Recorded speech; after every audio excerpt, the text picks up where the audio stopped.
currently stuck, and you need your side hustle to start bringing in more money now. So today we're going to talk about how to scale your side hustle, grind, side thing, whatever, into a fully fledged and operational business. Even if you don't have a side hustle, we're going to lay down the foundations of how to build a business from the ground up. I'm Ryan with 4 in 10. 60% of all small businesses are not profitable. It's our goal to help you become one of the 4 in 10 that are profitable. I've personally met with a significant amount of business owners that are working multiple jobs, trying to get things off the ground, Ubering or door dashing on the weekends just to put food on their kids' table and make life happen. They're not lazy, they're dedicated, but they're not putting their energy in the right place. They need some guidance. So that is what we're gonna do today. Give them a path to financial freedom. So, the first and hardest question that you have to answer is, what can I do? If you don't already have a side hustle or an interest and you're ideating, let's break that down and figure out what can you do. Take a moment and think of the industries that you are interested in. What do you legitimately find interest in? If you can think of 2 industries that interest you,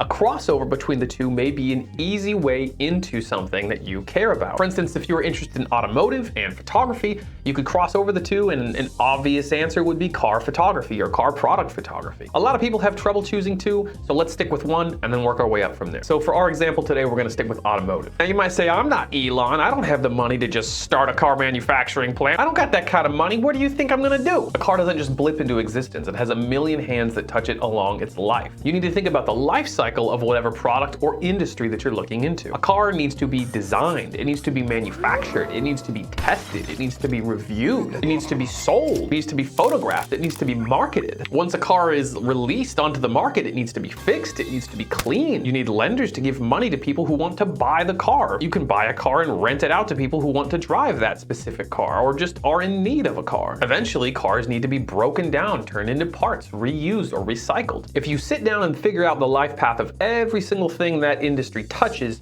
somewhere along the way, you'll find something that you care about. Usually this comes across as a problem that you've seen that you wish could be fixed. For instance, sticking with automotive, if you were technically inclined and interested in auto, you might have noticed there was a lot of security breaches recently where cars were reporting on their owners to insurance agencies and getting their insurance to skyrocket because they were spying on them. If you were technically inclined, you could rip out the SIM card or possibly find a way to stop the car from communicating with the manufacturer. You could offer a privacy service to people with modern cars. Obviously, this is entirely dependent on your skill set and interests, so you really got to sit down and delineate what you want to do and what you can do, what's attainable. So for the sake of example, we're going to go with something that's more generally attainable, and I'm going to say car detailing. Car detailing is something that a lot of people can do. It's a skill anybody can really learn, and the equipment isn't so outrageous that you couldn't save up for a few months, even with a very low paying job, and get all the equipment you needed in order to do it professionally. So the next step of the process, now that we have the idea of what we're gonna do, is who are we gonna do it for? We have the what, now we gotta find out the who, because if we can find out the who, we can find out the why they care in the first place. If we don't know the why, we don't have value, and value is the cornerstone of business. We need to find out what our customers value so we can not only sell to them, but provide them a product that is immensely valuable to them. So,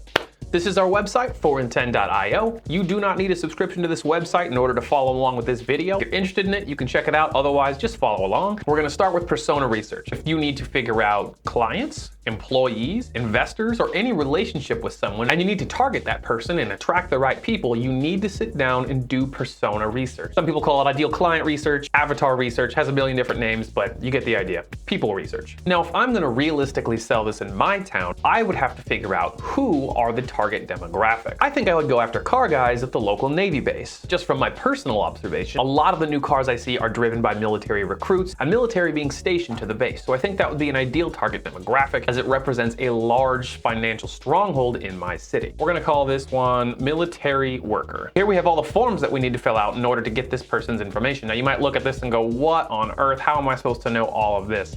This is ridiculous. You need to start with statistics and move towards critical thinking. So how are we gonna do this? Well, we just gotta start by Googling. Now I'm gonna use Bing because it's free and it will give you the sources for all the questions that it answers. And we can start by asking it, how old is the average Navy recruit? can Google this man's birthday and we can say, what's the average name for that year? First name and last name. Statistically, is this person married? What's their life look like? And we can start building out the image of what this person is. I'm gonna run through this real quick and I'll be right back. All right, so here we have Michael Garcia. Michael Garcia statistically is a very common name for a male born in 1997, 27-year-old. I wrote a little bio for him here. Michael Garcia, 27-year-old Navy recruit, unmarried, possibly dating someone. He lives on the naval base and likes to work on his car or get off base and explore the local bar scene and car scene in his spare time.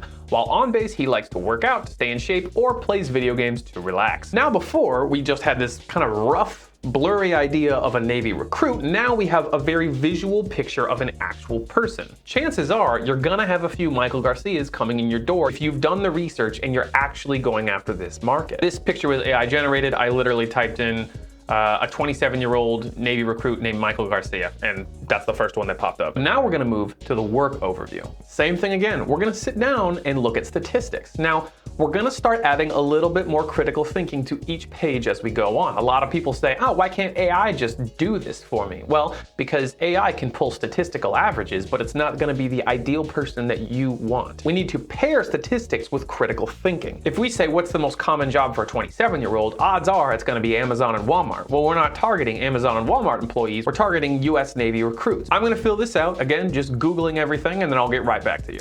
All right, so here you can see I've jotted down a lot of information about the Navy, statistically, how much this person makes at the lowest level, what he does during his shift, how long he's been in his role. Now we have a slightly bigger picture. Now we know his expenses, what he's doing. The man lives on base, so he's making roughly $2,700 a month that he just spends on food and whatever he wants to do. His day is spent with education, repair, night shift work, just grunt work, and the bottom level tasks. This man's on the bottom rung, remember that. Next is external influences. Now this is gonna get even more into the critical thinking zone. I'm gonna do a complete breakdown on this in another video, but again, I'm just gonna run through this and I'll be right back with my explanation. The personal overview is almost purely statistics, and the work overview is somewhat statistics, but you're starting to put more critical thinking and more of your personal opinion and bias in there because you're trying to shape it to be your actual target person, not just a statistical average, right? The external influences is even further down that chain. What type of things would the person who you want walking in your door, what are they going to be interested in? Where are they spending their time? What are they thinking about? And you want to make sure this is based on reality. You don't want a person that just has supposedly all this money and all this passion for this thing. You need to go and find that person and what are they actively doing. My research for their preferred brands, and I'm thinking specifically cars, are the vehicles that I've seen that are popular in my area. I did some quick research on what the most popular cars are, but a car enthusiast is not gonna be buying a Toyota Corolla, even though that's one of the most popular cars. You have to use a little bit of critical thinking and figure out what your actual client is gonna do. So that's the external influences. We know exactly what Michael is doing on a day-to-day, so we gotta start now thinking about his internal influences. What is actually going on in this guy's mind that would make him want to buy? What does he care about? Why on earth would this guy specifically want to detail his car? Let's go to internal influences. Goals are, what does our product fix? In this case, clean car like new. Frustrations? What is stopping him from hitting this goal? What is getting in the way of him getting this goal? I would say lack of time, lack of energy, right? He's in the military, he's doing manual labor, he's staying up late.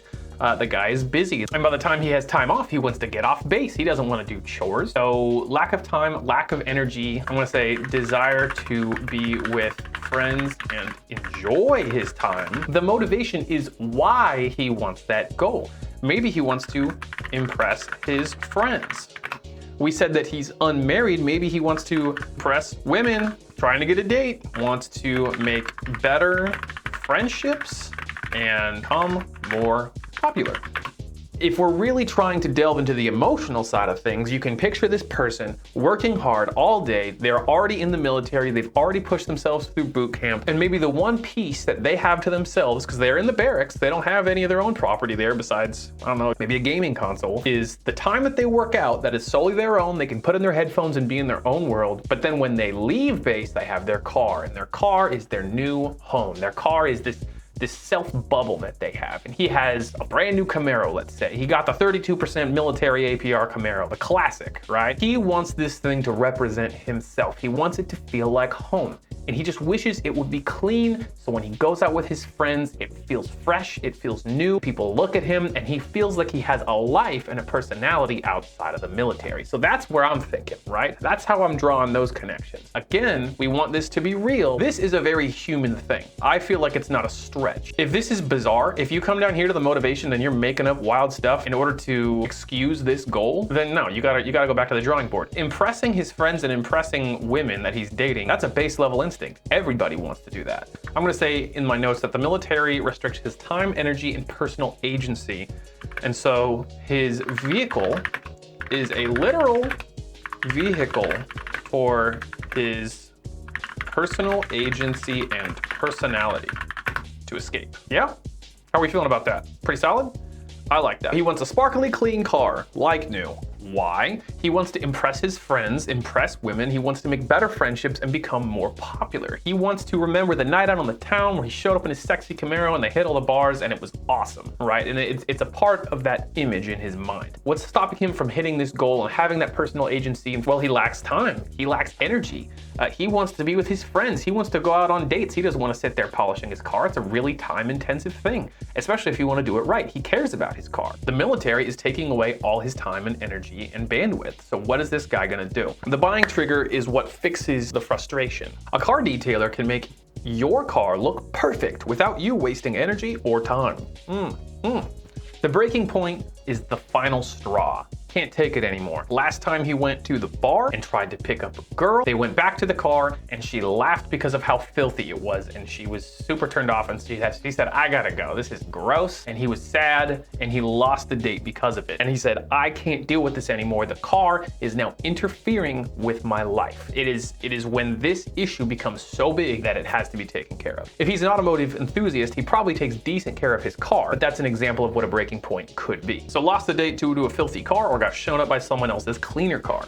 Or maybe he suggested that they drive out to a bar and his friend said, no, please, can we take someone else's car? Yours is nasty. This one doesn't need to be too complicated. We know from the internal influences that it is a relational issue and a status issue and a personal identity issue. So if we are going to make content, we're gonna put out advertising, we need to say how car detailing fixed a relational problem. This guy was going on a hot date and his car wasn't ready, so look at how we transformed it. That's what the video needs to be. We have a fantastic bottom line now. We have our who, and we know the value that we're providing. So normally, when you talk to a business owner and you say, okay, well, what value are you providing? What's your value proposition? The industry average per hour costs this, and I deliver that, and so I'm giving value per dollar per hour. That's not the value. Value is what problem you're actually fixing for this man, and it's not a dirty car, it's his relational problems, it's his image, it's his persona.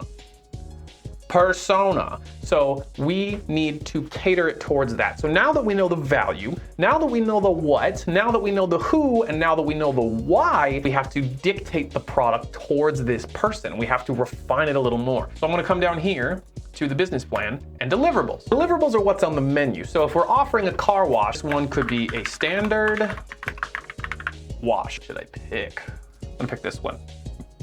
What is this product or service? Now is where we sit down and we make it good. If you want this side hustle to not be a side hustle, be a legitimate business and scale your way out of the struggle zone, then you need to figure this out based on the persona that we just put together. Okay, so now we've developed a product. We know who we're doing this for and why they value it. So let's circle back to what we're doing to make sure that we're actually providing them the value they want, not just what we want. Who needs this? Military enlisted workers who spend all their time working and want to spend their time exploring the city outside of base. After doing cleaning and maintenance all day, they don't want to have to spend their personal time doing cleaning and maintenance. How is this priced? Entry level, I would assume $150 for the smaller vehicles, $175 for midsize, $200 for large SUVs and trucks. Obviously, if you wanted to shoot for hire, you absolutely could. There's people charging more. I'm just gonna go off the statistical average from earlier for this. Where would the ideal buyer most likely see promotions for this? So we already know they're on the military base, they're a trainee, they're trying to get out, but they're living on base and they don't want to live on base. So bandit size signs on the way to the base or on the highway exits to downtown where they want to hang out are ideal. That's where those people are. We can just run targeted ads for them. We could even run a billboard ads if we're really trying to nail down a certain area. We could even get referrals from clubs or bars in the area that we know military are likely to visit. We could work out some deal with the owner for cross referrals. So how is this delivered? How are they going to actually get the product? Well, the payment is received, a date is scheduled, and I put a little parentheses here if military clearance is given. You can go to a military base and just go apply for vendorship. They allow businesses to operate. You just have to go through their bureaucratic process. It's totally possible for you to be the only car detailer with military clearance, and that could set you apart from the rest immediately. If you can't do that, you could have them come to you. You could work out some way where they go to the parking lot outside of the military base, but that wastes their time. If you're trying to overcome their lack of time, it may be more beneficial for you to get military clearance. You can come to them, take a picture, send them an email, your clean car, leave them a sticker and a Polaroid of their car with a note saying thank you for the opportunity. Put some thought into what they care about and deliver on it. Quick Google search, going down Google Maps, looking up professional detailer, a car detailer. There was people talking about how they were professional, some of them just listing off the services. Ceramic coating, full cleaning, vacuuming, detailing, whatever, without using much emotional language, making your car look brand new. Another I found uses their ability to work on boats and RVs as a differentiator, but not many people talking about the emotional payoff for it, right? So we don't currently have it positioned anywhere because this is a startup, but we should position it as stand out from the crowd, because this is a social thing for this guy, right? He wants to stand out to the women he's dating. He wants to stand out to his friends. He wants to leave the base and make an impact when he goes out. And he wants to be the car that people say, oh, I want to go in his car next time we leave base because it looks awesome. I put, we make your car look as fine as you. That may not hit with the military crowd, I'll be real, but that's the idea. I probably could sit here and come up with something better, but along those lines is where we want to go, right? This is an extension of that person. We want the car to look good so the owner can feel good. And the more language we can use along those lines, the better. Take your time on that, sleep on it, come back to it, and maybe you'll think of some better language over time. Then we got the one-liner sandbox here. What sets us apart from our competition is that it's convenient, specifically convenient to maybe the military and having the clearance. I don't like the wording convenient because everybody thinks they're convenient. Every other mobile detailing service comes to you and makes it easy. It's not really differentiating us. So honestly, I could get rid of convenient. This is a car detailing product. The person who needs this is a military enlisted. It will provide them the benefit of time and energy savings. Result, they will get confident freedom. So our convenient car detailing helps the military enlisted who need time and energy savings. After using our car detailing, they experience confident freedom. Time and energy could also be changed to something like social validation. Social validation isn't something you're going to put on a billboard, so I said time and energy saving. The ability to stand out, how about that? Our car detailing helps military enlisted who need the ability to stand out. After using our car detailing, they experience confident freedom.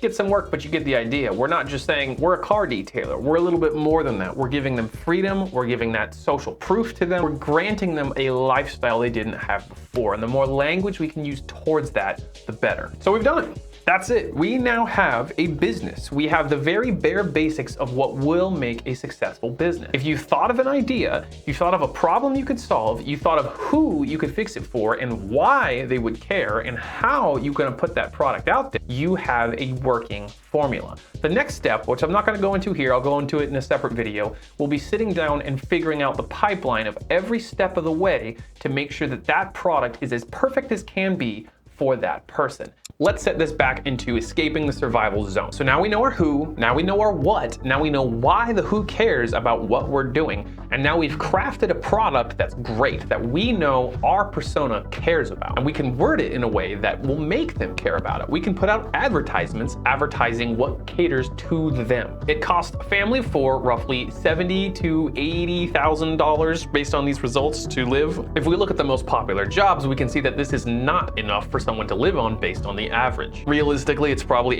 $85,000 to live comfortably, but we're trying to escape the survival zone. So let's aim for $100,000 as our bottom line. Statistically, car detailing costs $150 per detail based on a quick Google search. To actually bring home $100,000 a year, we need to factor in about 30% of taxes, which means you need to take the amount you have and increase it about half to take home the amount you want. So in order to get $100,000, we need $150,000 in gross profit. That equals down to $12,000 each month, divided by $150 per car detail at a minimum, That's 80 details a month, 19 details a week, or 4 details per day. So now it's tangible. That's the way up and out. And of course, you could charge more. You could redo those numbers with something that makes it a lot more easy or feasible for you to reach that number. But how are you gonna get those clients? First off, you need to get skilled. Do some research and figure out what the industry standard is. Maybe get your car detailed and see what the process is like. How are you communicated with? How did you find them? What kind of tools do they use? What's their process look like? What are other people doing online? How do they do it? Make a bunch of notes, get all the equipment you need, and then what you need to do is start building a portfolio. Get good, build some skill. Clean your own vehicles for free. Clean your families and friends. Go to your local church and offer to clean their vehicles for free. Why not? As long as you make a concerted effort to get better and better after each detail you do, then you'll get skilled up in no time and you'll be able to charge whatever price you want. After you have a body of work that you can use as a testimonial, then you can go and start putting out advertising. You'll probably already have some referrals from church, family, and friends if you're doing a good job, but in order to make this an actual business and operation, you need a sales funnel. Well, we already know where these people are. We've already figured out how we can advertise to them, so just put money in or effort into advertising for them. Get certified with the Navy, put up bandit signs, run targeted ads, whatever you have the means to do that you think is best with the language that you've sat down and discovered. So now you have the skill, now you have an induction funnel, and now you'll have income coming your way. If our website looks like it could be valuable to you, check out 4in10.io. If you know someone this could help out, check out our affiliate program. You could make money helping others grow. Leave a comment down below if you want to see me go through a different business or a different industry. The next step should be to make sure that your product falls in line with the value that you're providing. So